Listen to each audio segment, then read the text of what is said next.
My name is Dana Jackson, and it's a pleasure to talk to Karega Ani. Been knowing him for a few years now, and I hope that by the time we end this conversation and you finish listening to this album, that the people listening will know him a little bit better and know him as I do. He's a talented brother. I describe him as a poet, a producer, a writer, a father, a son, a brother, a man's man, and a woman's lover. So how do you, Karega, Well, I do a lot describe better. and perceive Karega Ani? Wow, how do I describe and perceive Karega Ani? I honestly, I feel like I'm a conduit. Just for all the good things that come through me, I feel like I can't really take credit because they come from something beyond me, something bigger than me.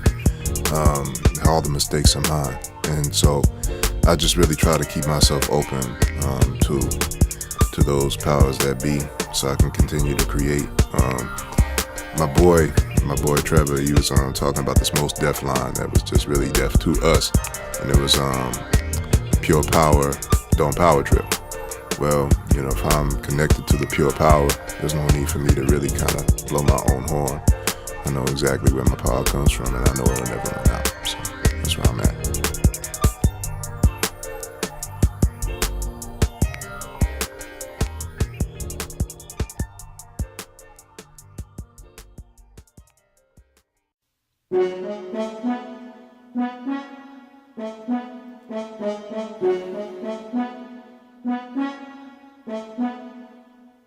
Please allow me to introduce myself. I'm a man of wealth and taste, a walking contradiction, a hopeless optimist, and a faith-filled cynic, imperfect God in the flesh, a saint and sinner, a no-name famous legendary beginner, a stumbling tongue-twisting teetotaler, drunken master of the sobering concept, a stalwart vagabond light rider, walking in a golden corona, intergalactic aura, a traveling doctor, and a moonlighting coroner, performing autobiographical autopsies in dimly lit edifices for your edification, a man of wealth and taste, a first-string, second-line verbal hornblower, meticulous sound-bending alchemist and soulful mourner, the unknown soldier, a liquid sword sorcerer, civil war and uncivil peace reporter, anonymous contributor to the book of life, signing the byline with an infinity symbol. Pleased to meet you. Hope you've guessed my name. The stress-induced ulcer in the belly of the beast, the aggregate of the good, the bad, and ugly.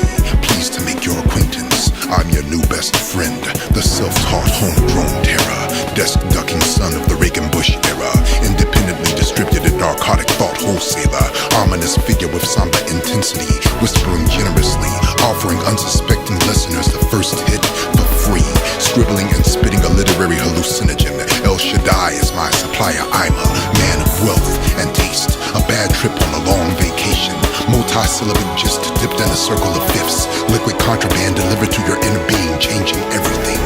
Listen intently if you value the factual, imbibe and rewind me often, make yourself at home. God is spoken here, slip me under your tongue and touch the stratosphere. I am a man of wealth and taste, a concentrated substance, a weapon of mass construction. Smuggle me into the devil's den and kill them softly.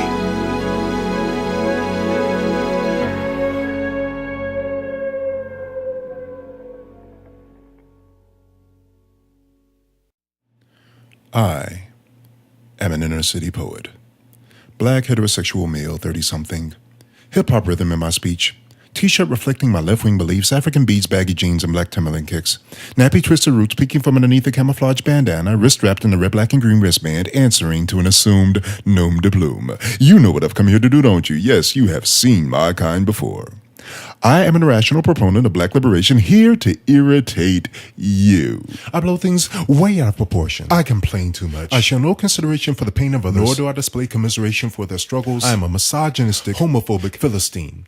A heathen, in need of a salvation that only your righteous chastisement can provide me. I have a spontaneously combustible temper, a predisposition towards inexplicable indignation, and an insane tendency to literarily displace aggression. After all, Never owned any slaves, or like anyone that would like out of the way with like one or two black friends. cut like pie, so maybe racist now can. You know me. I'm a self-righteous hypocrite, pro-black and no reality, ex-gangbanger turned activist turned rapper and or slam poet. But you see straight through that charade, don't you? Yes, you know I'm not an artist. I'm a charlatan talking garbled nonsense, calling it consciousness. My thoughts are garbage. Love Jones mixed with Public Enemy. Just another black crab in a bucket wannabe. Another weed inebriated. Power to the people. Rerun. Rabble rouser. Rapping. Revolutionary. Rhetoric. As the crickets play along. I am the ace of spades race car player. Raising my right fist in praise of a nebulous black liberation agenda. You know me, I'm just another would-be riot insider. I mix conspiracy theories with meandering listings of so-called political prisoners while attempting to convince you that it's art. I am an ignorant, belligerent, lost cause. A marginally literate imposter. Crip walking on your conscience. And transgressing against your colorblind ideals. I am so passe. I still speak of white privilege as if it exists. I am a card-carrying, reverse racist Dr. Martin Luther King would disagree with me. Because apparently, I hate white people. I'm so redundant. I really should expand my horizons. After all, the whole world can't be black. And all that talk about the past can only make the race problem come back. I am so damn divisive. And as soon as I walked into this venue, you knew that I came here to rain down licentious contrivances from stage. Filled with inane, inflamed, and misaimed black outrage. You may as well ignore me. Because you've heard it all before, right? I am biased, one-dimensional, and closed-minded.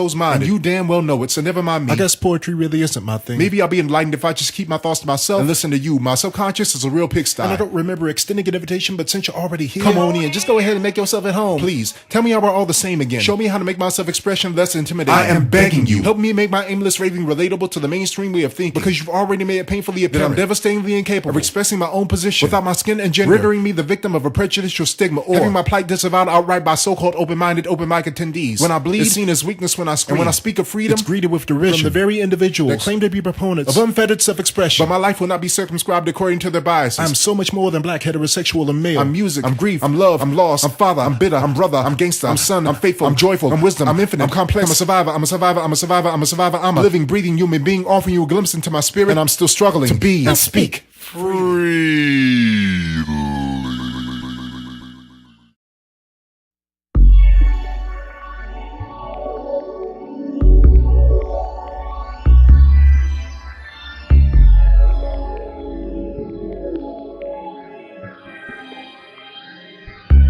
He is a slave to the rhythm, and he dances. His lacerated past weeps inconsolably, but he still tries to dry its tears. He is a sojourner, and ancient spirits speak to him in pictures as he extends his branches and ascends into the atmosphere. Liquid prism prose descends and drenches his ambitious digits. He is a slave to the rhythm. This is his midnight ritual. He sits transfixed, bloodshot eyes like apple tree fingers reaching into a December sky. His essence is eclectic. Electric, iridescent MIDI signals flicker in his sound garden. He sits and travels. Tangential, instrumentalist, waxing transcendental. Transposing binary codes to good footnotes and incense quotes conjured in hopes to hit the target hard enough to give the gods above a reason to believe in all of us again. His passion is altruistic repentance for our collective apathy. We speak to him in pictures, and his ink slings whispered screams across the processed carcasses of trees. His muse fiends for cocaine and gunpowder, and as she sniffs the mix, the hit trickles into his pen, facilitating his creative fix. He is a slave to the rhythm, and this is the way he scribbles hidden pain from his inner symptom. Artistic, doesn't begin to illustrate this sick exchange, and mere language is incapable of elucidating the peculiar images trickling into his veins so they speak to him in pictures. Delineating literary glyphs of Cadillac's castrating Adam, raping Eve's new year, penetrating her raw dog, eat dog days gone, and deadly words he speaks the unspeakable bitter pill, chanting enigmatic riddles in the phallic apparatuses as he peers into the black abyss behind his eyelids. He is the aphrodisiac necromancer of dead poets, smearing semen into the hollow sockets of sable sirens as they diddle in the mental lack of black backbone, dismembering the grim reaper's cadaver, rendering resurrection obsolete. He lives in the space between the rock and hard place, dynamite and namaste, exchanging positive karma for God's promises. He's hip-hop's exile messiah, celestial graffiti writer, spirit speakers zigzagging between frequencies, intangible to the apathetic right brain. They see him in pictures and captivate minds cannot reside in his iron, hiding behind his iron eye. He is Lucifer's nemesis, living in the center of his brimstone domain, meditating in the basement, generating salvation for heaven's sake. Lyrical trickster attempting to pick the lock of heaven's gate, bartering insomnia fit inside my limelight. He is carnal complex. He is God's critics architect, mimicking the masses, intergalactic masterpieces. He is a ring shout and a rain stick, a bebop walking jazz riff of Coltrane tracks in his forearms. He is Satchmo's grin. He is minister, Mr. Magic's everlasting echo, the limitless synonym for soul. He is a soliloquist disseminating his intellects and mysticism, city to displace, pervasive, place and see. He is a slave to the rhythm, and this is his ritual. for escape.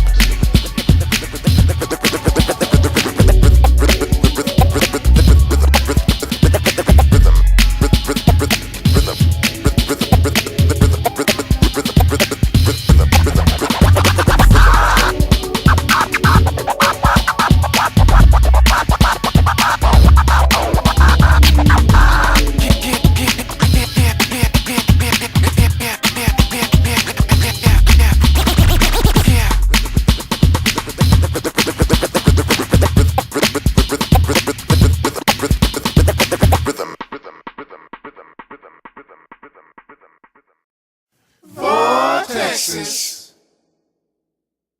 Population undefined. Motherland,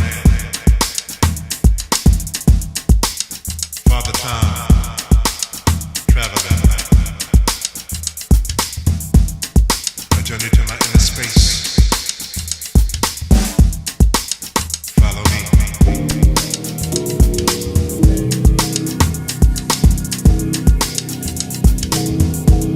Soul brother number 9.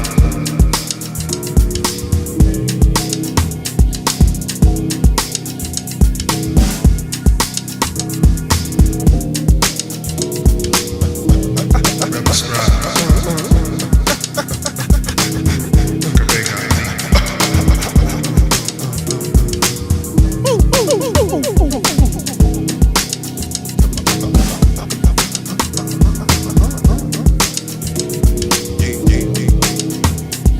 Survivor.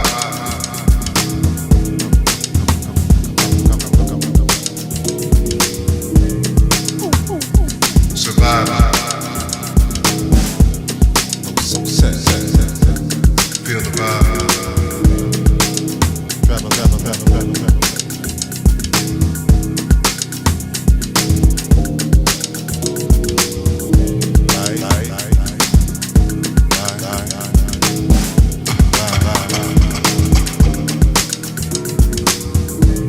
Space City, stand up.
Standing on the moon, stars above my head. I'm moving to a tune of atoms and energy. I'm building my energy. I'm birthing in a new creation, breathing in eternity. I'm spinning my wheels, clicking my heels. I'm going up yonder. They wonder how I wander, but I just take the wand and touch the hem of garments. I'm riding on a comet. I'm hot dang garment. Some have called me harlot. Don't understand the calling. Beware the sky is falling. My cauldron is a boiling, stirring up a brew. Look, here's the good news. Yep, you can never lose. Not with the true and ever living God. The gold. Watch yourself unfold, it's treasure untold. It's a journey of a soul, it's led into gold. The mystery, it's chemistry, the light, the hope. We're floating into space. The matter of the manner is that I see his face. Is that I hear her voice. Is that I taste the place where first I made the choice. I'm a work of art, crafted from the one, comparable to none. Turn myself into myself, I'm initial spark. You know who I are, the light and the dark, the ending and the beginning, the finish and the start. So enter and depart, most humbly and acknowledges the presence of our Lord. So from love, so be into your spirit.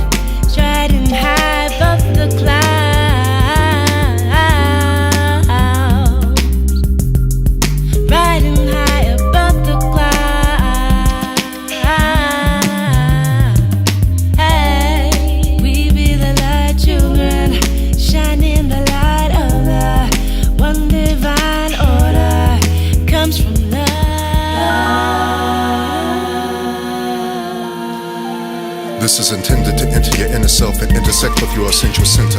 Intellect is rendered irrelevant if the spirit isn't resurrected. However, if you can remember how to listen between the measures, heaven's messenger is whispering within your inner rhythm. Expand your perceptions to catch the projected solar flare, ballistic philosopher's stone. Supernova groove induce the soul to move. The soothsayer seduces the oracle to show the future. Overrule the mediocre, rain or shine, antidote field pins deliver analytical anecdotes. Sonic prestidigitation provokes and stokes the oak of flame. We are anti-pedantic mechanics, skillfully wielding the tools of the trade. Ratcheting catalytic concepts, converting language to change. Mojo, voodoo, solar devoted, voted most likely and expected to levitate. Kinetic meditation, the inner space invader created to radiate radio waves. Ancient and alien, avian, sable, homo sapien, angelic and iridescent. A futuristic relic sipping hard water. A paradoxological, ominous god. Centripetal spirit spinning and spherical. Gyroscopic optic sensing images in 3 dimensions pre. Eminent lyrically rhythmic chemist spilling obsidian seed. Increase the frequency as Mr. Fiddler tickles the keys. Spitting mystical sentiment scribbled in subliminal arithmetic. Prodigious and diligent metaphysician dibbling and dabbling in alchemy. Melanin mixed with ancestral wisdom and elegance. Perpetually next level dwellers. Inextricably connected to the infinite. Intelligence. Forever. Ascending. Ascending.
I live to inhale your heaven, to swim in your inner abyss, to sip, lap, and lick the hallucinogenic sap dripping from the tulips in your secret garden. Sweetheart, I am high, inebriated by the mixed scents of vanilla incense and uninhibited femininity. I spend my waking minutes envisioning the shimmer of your sun-kissed, unblemished skin undulating and drenched in me, and you, and us. We meet beneath neon marquees and star constellations. When the city sleeps, senses awaken, anticipating, generating heat and steam in crimson-tinted chambers, anticipating, breaking the bed frame and waking the neighbors. See, baby, I'm anxiously anticipating insatiable tongues, honey-glazed faces, and sticky fingers. Baby, I need to see you. Sweat, sweat, sweat, sweat. See, I came here to take you there, to witness you glistening and grimacing in ecstasy. I wanna get next to you, get next.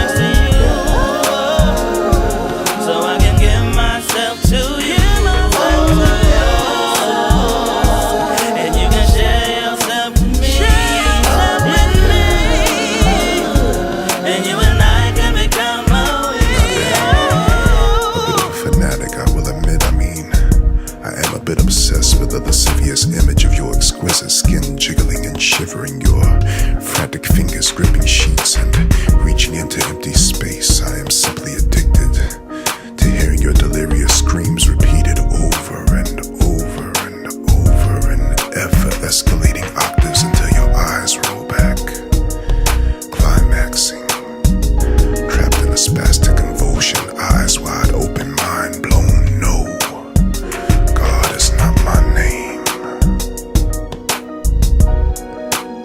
But thank you anyway, baby. See, I came here to take you there, to witness you glistening and grimacing in ecstasy.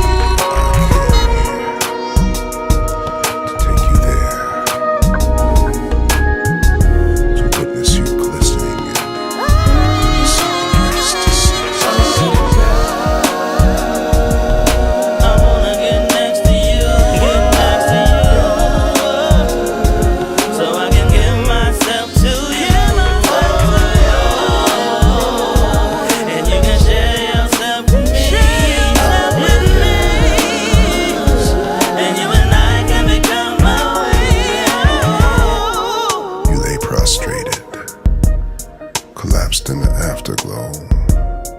Your essence dances on my tongue as a mystic memento.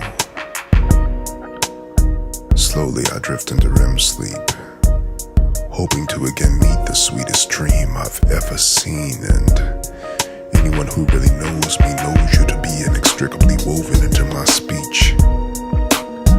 Voodoo witchy woman that you are, ubiquitous gentle twister, you haunt me, seeping into my blood and creeping into my subconscious, embracing my perceptions and caressing them until every image within them is twisted into your likeness, miss your likeness. Living rhythm, a hypnotic overture washing over my senses, scintillating a lyrical sweet sable siren song, constantly calling me back for more. Baby,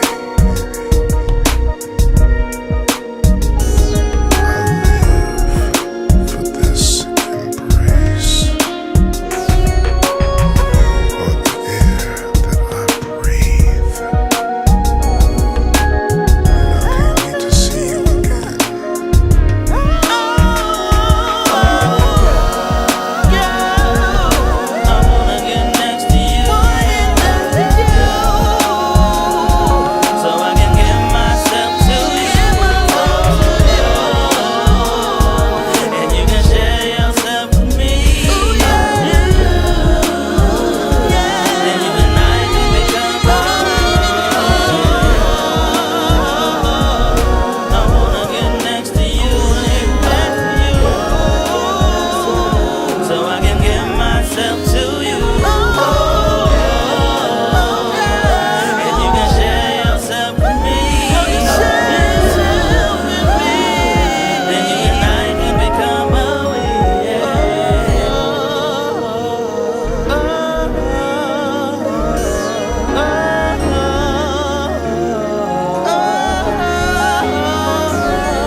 Okay, so What is your name again?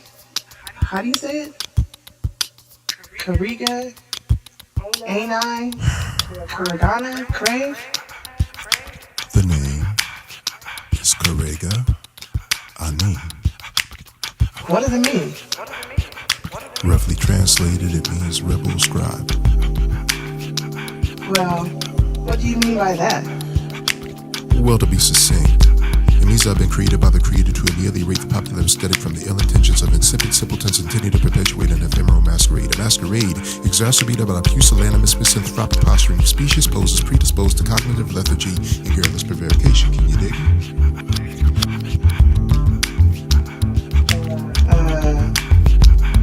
Yeah. I get it. Whatever.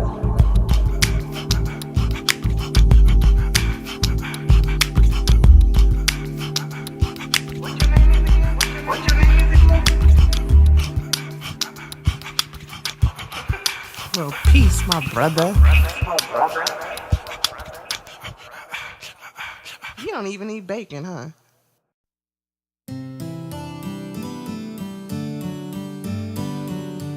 My name is Karega, and I'm 4 years old, and I'm in Batman Discovery Scientist superhero.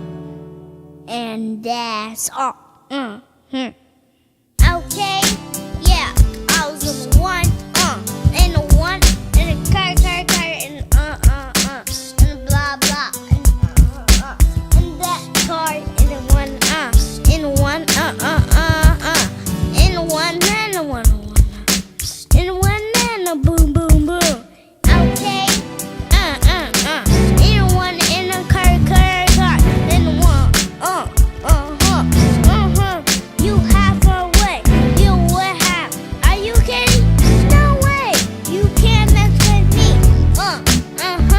Nina, Are you kidding? No way. Are you kidding? No way. Are you kidding? No way. You can't mess with me. Are you kidding? No way. Are you kidding? No way. Are you kidding? No way. You can't mess with me. Do it right there. Do your homework. Do the alphabet. Do your chores, sir. What's that shade? What's that color? Piece of wildflowers for your grandmother. Hit the park now. Hide and seek, baby. Have a foot race. Climb a tree, baby. Stay beautiful. Growing close, son. Stay innocent. Oh, you know what? Daddy loves you. Never leave you. Number one fan. Cheerleader. He's a thinker. Peacekeeper. Not a tag along. He's a leader. Keep on reaching, seeking, leaping to the future. Breathe deep in. Imagine greater, emancipated. I'm glad it made you. I'm glad you made it, baby. Are you kidding? No way. Are you kidding? No way. Are you kidding? No way. You can't mess with me. Are you kidding? No way. Are you kidding? No way. Are you kidding? No way. You can't mess with me. Are you kidding? No way. Are you kidding? No way. Are you kidding? No way. You can't mess with me. Are you kidding? No way. Are you kidding? No way. Are you kidding? No way. You can't mess with me. Rock it. Mine. Oh, mine. Rock.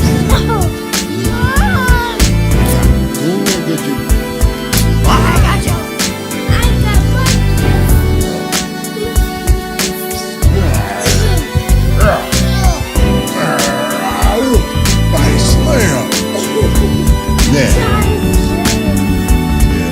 Body slam.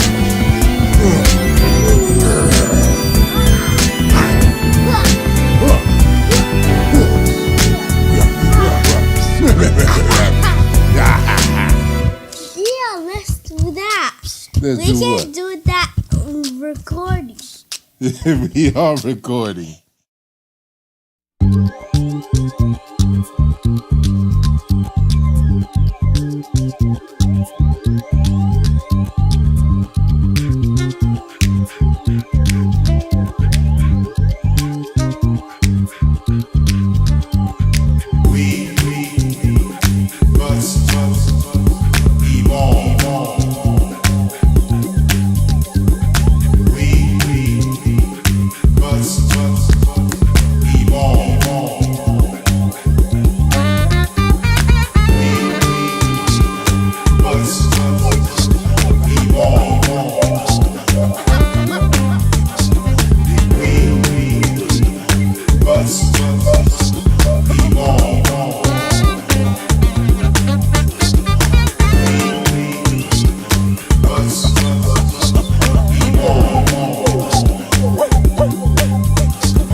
As our children sit and listen by our bedroom doors, we so-called grown people grow into what will become of them, deciding the future by the light of the moon. Evening screams punctuated by dissonant midnight silences and screeched allegations of infidelities based on the second-hand accounts of imaginative and envious witnesses. We begin to consider each other guilty until proven innocent, yet we remain obstinate in our suspicions. No proof is sufficient. Belief trumps reason. We grow intolerant and hard of hearing. Arguments growing louder and louder. Love notes gone sour. Dark blue duos singing dissonant two-part harmony at the top of our lungs. Clashing, sarcastic, hysteric, and frantic. Slashing and cutting each other down to the bone marrow. As our unmanicured egos come to overshadow our solemn oaths, we grow. And passion's afterglow is exhausted, fractured and collapsed, surrendering before the panting aftermath of the most up-to-date melee with our better halves. We stand before each other naked, perspiring, crying, and bleeding, and growing. Shocked into an unnatural catatonic posture, rocked to the core by the harshness of our newly acquired perspectives, we grow out of our imaginations and talk out of our heads. Snatching off our rose-tinted sunglasses, lenses cracked and shattered, we stand there, abandoned and bitter yet hopelessly hopeful. Tears of crimson descending, sprinting rivers running into reservoirs, congealing and festering, sweltering, gradually growing greener. It's funny how unsophisticated we get in the midst of complicating the simplistic. We use the same mouths to take vows as the ones we use to shout each other down and run each other through the mud. And maybe somewhere deep down inside of each of us, we believe that we can find our own salvation by sacrificing each other. So we cut deeper, attempting to bleach our grief from one another's blood. We become ghastly gardeners fumbling with envious thumbs, spitting venom, irrigating rows of white rose remnants. We spit fire till we set the petals ablaze, leaving smoldering ashes scattered amongst thorn laurel stems, casting exaggerated shadows in the autumn sun. Standing singed, solemn and grave, we sleep restlessly in beds we've neglectfully made, and we grow. Traipsing through the rows of our garden, reaping pernicious epithets indelibly etched into the depths of our souls. We grow out of our unconditional delusions. I love you, but I love you if I love you. Stitches ripped open with razor-tipped slips of the tongue. We grow. Outlook growing bleaker, we grow distant. Jaded eyes retreating into fields of iridescent blackberries and 1,000 pixelated games and applications meant to save us from facing each other, crying out in desperation, praying for an electrified consolation. We throw each other away and embrace the creeping vine wires rising from quicksand. In our relentless pursuit of escape, we get caught up and drawn down into a solipsistic abyss, becoming ingrown people, too busy to love, contented memories fleeting, becoming forgetful, unable or unwilling to remember what we used to see in each other, unable or unwilling to remember what we used to be to each other. We grow unhappy to see one another. We grow bitter, we grow apart. Your priorities begin to travel abroad, growing more and more important and sophisticated. More sophisticated than I could ever hope to be. And I respond in kind, lashing out in a prideful attempt to make things even between us, even if it ends up rendering our evenings odd and distant. We holler till we hollow out the hallowed home we used to have. Alone we grow. Cold. Becoming weary of the underestimated struggle. Heavy is the hand that wears the wedding band, I guess. Too heavy. So reluctant, yet recalcitrant. In tandem we press the big red button. Unified in suicide only, we witness the vicious fission of the nuclear black family unit, sitting back and watching the bombastic blast as if it's an out-of-body experience, while our baby sits there crying silently outside the bedroom door, tiptoeing back into his room, slipping back under his covers and drifting into his first dreamless sleep. He grows. We grow into statistics, becoming more and more ordinary.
Katrina Levy, Voodoo Woman's Water Breaks, Wash Our Blues Away. Act 1, Scene 1, 2008. As the moon breaches the eastern horizon, she arises for her ritual. Mahogany refugee manifesting African realities in American effigy. She peers into the mirror, meticulously slathering a MAC facade onto a dark, deceivingly stark canvas, getting glamorous for her date with escapism. Scene 2.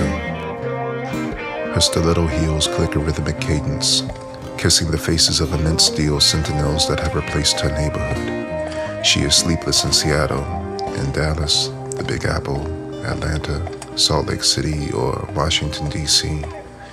Nocturnal queen walking beneath flickering street lamps in a Lost Angel metropolis, or hailing a taxi in the Windy City, headed for the club district.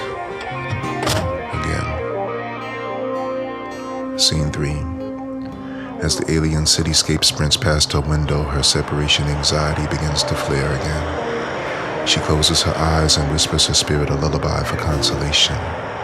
Almost home. Almost home. This is a new existence, full of unfamiliar sights by day, but transforming back into the lower ninth when the night falls. She tips the cabbie as she arrives at the night spot. Outside, she sees a dagger-tongued arachnid leaning in to whisper sweet nothings into the ear of a giggling glitter caterpillar, and she remembers her first time. She remembers home. Almost home. Almost home. Stiletto heel rhythm clicking briskly, she reaches the bouncer, passes the velvet rope, and reanimates. Happy to be back in a place where everybody knows her face and no one knows her name. She is only 18, but her displaced age-old scars find a familiar razor's edge by the bar. The DJ spins ear-splitting tantric anthems to her backside, drowning out the background sounds of cancer crabs grabbing the innards of black men and women like her. And her, and her, and him. She sits silent, gingerly gripping her lipstick-tipped Virginia Slim cigarette. Flicking its ashes and peering into its smoldering rosebud, she considers how far she's come, only to end up a fixture in dens like this one. Her legs have become estranged by a trail of deranged minstrels, soulless men attempting to find God at his old address. Her inner space is sore and shredded, but here she is again, continuing her descent, attempting to amend the divine oversight of her survival. Bar beside her, ghost-filled womb gapes open, jaded hope and waiting for the next chrome-toting jester to invest in his dick with distilled spirits. She sits there, wishing for a new trick to rent her a Glenlivet-filled snifter, an elixir in which she can dip her memories and numb the pain. Finally, he sees her. She sees him. He seizes his chance, and 3 drinks later, she is dancing, beginning to forget the day the rain came. Once again. Katrina Levy, Voodoo Woman's Water Breaks. Wash Our Blues Away. Scene 4. At the witching hour they leave together, headed to an all-too-familiar rendezvous. 3 blocks away, a short-stay motel, sweat-stained bed, drenched in the remnants of prior indiscretions. As the ritual begins, she disconnects. He doesn't notice. He is a Martian astronaut geologist, digging for gems beneath Venus's crust, only to discover stardust, waterlogged bodies, and a granite heart thumping an elegy. He comes and goes, promising to call. She sneers dismissively, knowing better. She reflects, you never can tell with some men, he may even mean well. But insanity is the only feather that never left her side. She knows his style, always true to form. He never, ever disappoints her. Even tragedy hasn't the decency to sleep next to her after he climaxes. He hits and runs. They always hit and run. Silence. She sighs as she rises. Midnight phoenix ascending from the ashes of her innocence. Stiletto heels clicking a rhythmic cadence. Back to reality. Collapsing into a restless prostration. Fading as the stars begin to vanish and the city opens its eyes. Katrina Levy, Voodoo Woman's Water Breaks. Wash Our Blues Away. Act 2, Scene 1, Flashback, 2005. Southeastern Louisiana August heat, trapped in the attic for the past 16 hours. Nowhere, no one to run to. Her crimson river bubbles up to the surface of a tumultuous obsidian abyss. Contractions attack her ravenous and relentless like her family's backhanded quips about her ancestry and the vicious insults about her chocolate skin that singed themselves into her inner sense of self. She browns out and nearly collapses. Snapped back to consciousness by the acrid stench of death. She struggles to stand erect, but another labor pain doubles her over, buckling her knees, shoving her nose to nose with her own distorted, contorted reflection. Her motor oil slick waltzes in polychromatic paisley patterns. Poverty's artwork wafting on a toxic canvas of raw sewage, river water, rotting meat, bleach, discarded syringes and gasoline, liquor bottles, insulation strips, insects, asbestos, pesticides, birth blood, teardrops, and God's wrath. Bloody bare knuckles desperately impact the ceiling as she attempts to reach the sun. Katrina Levy, Voodoo Woman's Water Breaks. Wash our blues away. She wails in agony as his head reaches her hymen. Her tongue is numb from calling on God. Calls for Mama stop in midair, dropping into the concoction, sinking to the bottom, drowning like her baby boy beginning to kick sporadic. Bloody knuckles thrash frantic. The abyss is getting deeper. Minute-old hands thrash frantic. Where is Grandmama's Jesus when you need him? She is screaming. Her 6-year-old brother's lifeless arm floats over, draping her shoulder, consoling her post-mortem. Ancestral uncle ushering her son into the afterlife so soon. No, baby! No! You can't come yet! God help us! Scene 2. Thrice denied by the divine. The kicking stops. The punching stops. The praying stops. The feeling stops. Silence. Sledgehammer explosions usher in the sun. She doesn't even hear them. She is limp. Senses numb. Young would-be mother, dragged from the attic and wrapped in a flannel comforter. Nothing left to struggle for. There is no land of opportunity. There is no land. Snapshot. Blue skies. Black water. Black bodies. Red eyes. Blues people. White hands. Black guns. Blue eyes. Black cameras. New baby. Blue. Baby. Noose lynched umbilical cord hanging from heaven. Limp infant pendulum swinging in the breeze. 21st century picnic postcard. He came too soon. He came too late. He came too soon. He came too late. Cyclical refrain revolving in the darkness of her consciousness. Katrina Levy, Voodoo Woman's Water Breaks. Wash our blues away. Scene 3. September 11th, 2005. FEMA trailer, solitary cell sweltering.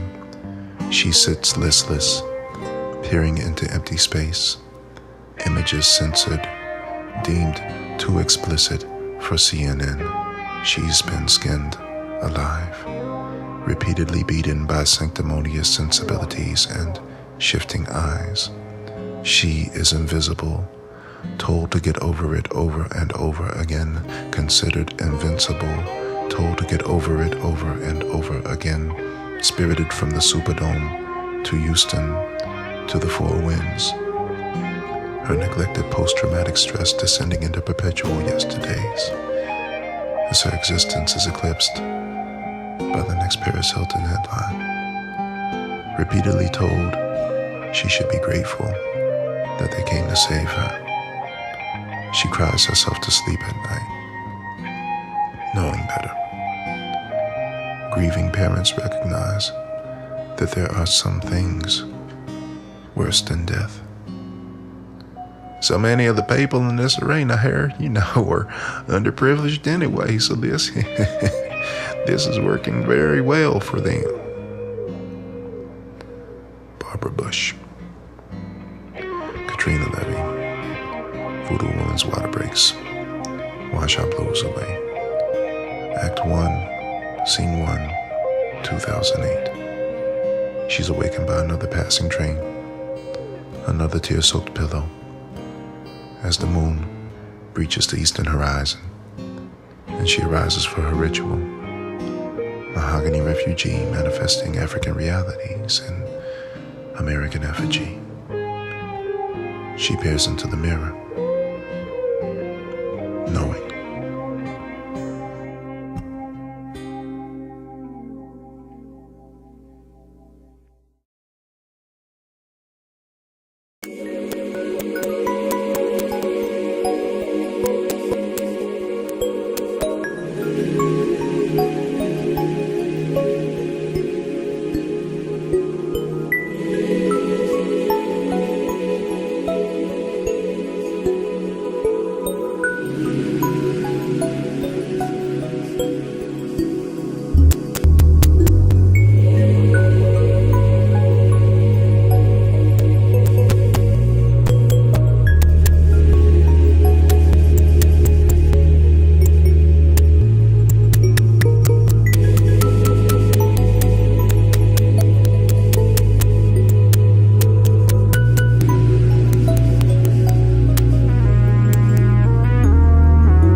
Allah, the beneficent, the merciful.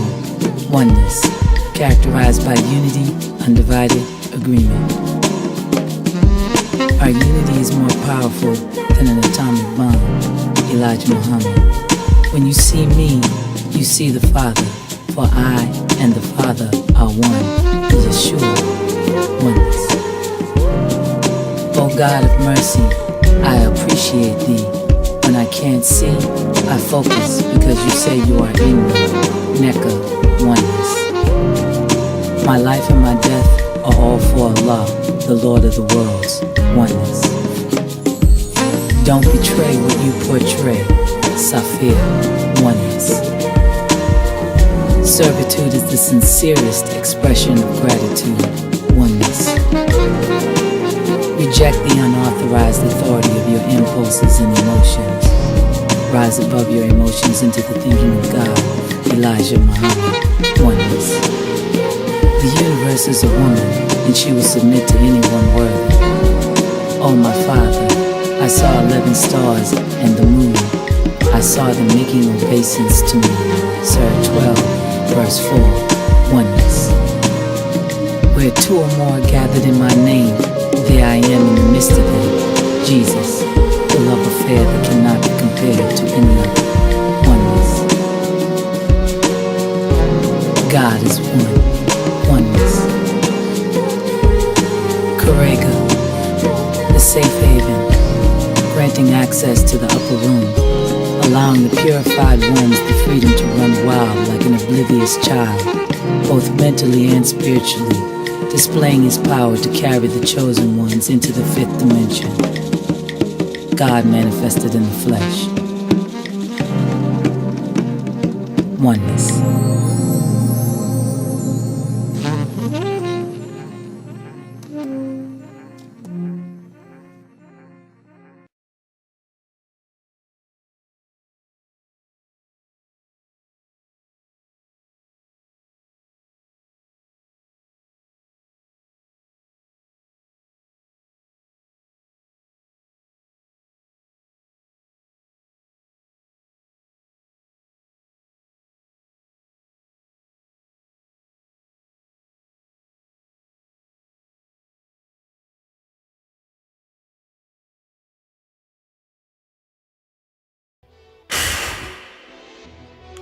I don't think that I think like y'all think that I do. When it comes to analyzing my mind, insight defies you. And you can't define my life any more than I can classify you, yet you continue to attempt to circumscribe me, issuing unsolicited critiques of who I be as if I breathe for your approval. And I could continue to attempt to share my pain and bare my soul naked before you, but I've come to find that monkey shines and mindless hijinks tend to ensue when illiterate individuals attempt to proofread my truth. So if I've been reclusive, it's simply due to the fact that an elder once said to me never to cast my pearls before swine. And although I'm not implying that everyone in our community fits this description, this is meant for the duplicitous, low-life degenerates with senseless innuendo dripping from their lips, maliciously attempting to pit my kin against me as if anyone in my inner circumference would up a jump ship subsequent to listening to them. It never fails to amaze me, the crazy and inane things the feeble and craven will say when they think that they're safely away from my reach and able to hatefully speak on me freely. The only impasse with that tactic is that if ever I become aware of your invective, I will address it with extreme prejudice. So welcome to my bad side. Here's a question. Isn't it ironic that the pathological community conditions that many of these so-called militant lyricists tend to lament in their lines are immortalized by the very characteristics they tend to epitomize? Moreover, isn't it astounding how these same individuals are quick to get sentimental with anyone they figure they can manipulate to get ahead, misappropriating labels like brother, sister, comrade, business partner, or best friend? However, if ever their unethical rhetoric ends up ineffective, they're ever so quick to switch to disrespectful. I've witnessed this phenomenon so often that I've come to consider it inevitable. So please, bear with me if I initially seem to be reticent to let you in. Just consider it conditioned self-defense given my own experience. Don't take it personal. Just know that I'm averse to bull. And although I know the phrase poetry scene has become slang for pissing competition, I'd much rather use my gifts to soothe the bruised and battered spirit. And as opposed to whispering aspersions concerning the personal business of other lyricists, I'd rather lift my voice, delivering prescriptions scribbled down to mend the human condition. Wield your pen to heal them. This is the mission I've been sent here to fulfill, but it's been my experience that there will consistently be a few covetous individuals nuts enough to try to undercut me while I do my thing. Well, okay. If you insist, proceed if you wish. But please remember this admonition. My malice for my adversaries has no limits, nor has it an end. I am a man of principles, one being self-respect. And in defense of my principles, I am not, if not, direct. Therefore, if any individual hearing this still feels the need to speak ill of me, consider this an offensive, a preemptive strike, a wicked apparition penned with intentions to bring your entrenched fears to life. Whenever I'm incited to write a riot act, My inner peace yields to a killer beast here, spitting a bitter piece. Dipped in venom speech, getting nitty gritty, knee deep in these blithering idiot critics and enemies. Bleeding crimson weakness, shivering with each and every syllable I deliver. I defy you to silence me, bitch, please. More often than not, it's a small-minded to try to malign me spitefully. Whispering, whimpering, and whining to the friends that I'm some kind of supercilious elitist prick, which is an awfully ironic indictment in light of the fact that I'll never take credit for my gifts. Mr. Ani is simply a mouthpiece for the ancestors and the grand planet that sent him. It really is sad to witness, cause I could be the guy to bring their wildest dreams to life via the lies I spit. But now I've come to realize that in the eyes of some, I just can't win. Even in my absence, there's always some random asshole that's ever so happy to slander and bash my image, babbling asinine adjectives like conceit of the classes. That is without the advantage of having had a more substantial conversation with me than hello and goodbye. And I am absolutely flabbergasted by the fact that the absence of this fundamental context has to stop some of y'all so-called intellectuals from acting as if y'all have me pegged. Well, if this is indeed the case, you may consider this next declaration a statement of the obvious. But for the edification of our non-omniscient guest, let me officially go on record regarding y'all as follows, and I quote: I find your sum total existence on this earth superfluous. Your words are worthless, regurgitated concepts diminishing in impactfulness as soon as they travel past your bastard lips. And I could make it famous, but in all honesty, your names ain't even worth mentioning as an afterthought. Besides, as the perpetrators of this malfeasance, your ways and actions have severely diminished your humanity, reducing you to more of a social ill. Therefore, persona non grata, you shall now and forever hereafter be branded as envy, the living, breathing embodiment of discontent, excited by the sight or perception of another superiority or good fortune. I know you well. I know that loathing me is your only means of coping with a force that you can't fence in. I know you well. I know that as opposed to forging your own path, you'd rather be parasitic in attempts to gain, regain, or retain attention. I know you ever so well, and you'd rather that I hate you than endure you. Then at least you feel important. But I can ill afford to afford you that satisfaction. I am entirely too busy to be dragged into your low-rent melodramatic fantasy. Besides, any idiot knows that mixing empty words with chitlin circuit business sensibilities begets penniless lyricists. I don't take advice from broke poets, so stow it. Go bestow your sense of decorum on some Joe Blow that don't know no better. In essence, it's a matter of perspective. If you never walked in my shoes, then don't ever assume to correct me. This poetry thing may be a leisure pursuit for you, but it's the air that I breathe. And ultimately, you may be content to continue contending in slam for bragging rights, patronizing open mics or recording your less than average poetry CDs, maybe even doing overblown features to give people the illusion that you're really doing big things. But please, don't be peeved when you see me living bigger dreams. I wasn't raised to be mediocre at anything, but I get it. Low self-image has some people thinking I'm attacking them by simply being me. But please be clear, I will not diminish my abilities to give your spirits ease. Nor will I decrescendo to give you any sense of peace. Your lack of skill will continue to render you second fiddle till I get up and leave this piece. And utilizing vulgar colloquialisms is typically something I choose not to do. But F-U-C-K-U. Some may find the underlying lines confusing, but try to keep up. I'm friendly unless crabs kindle unrest. I'm firmly undaunted, though critics keep underrating me. I'm a formidable undertaker, a calculating killer of the unworthy. And this is my final ultimatum to cats kicking up fallaciously unnecessary confrontations with Karega Ani. Unquote.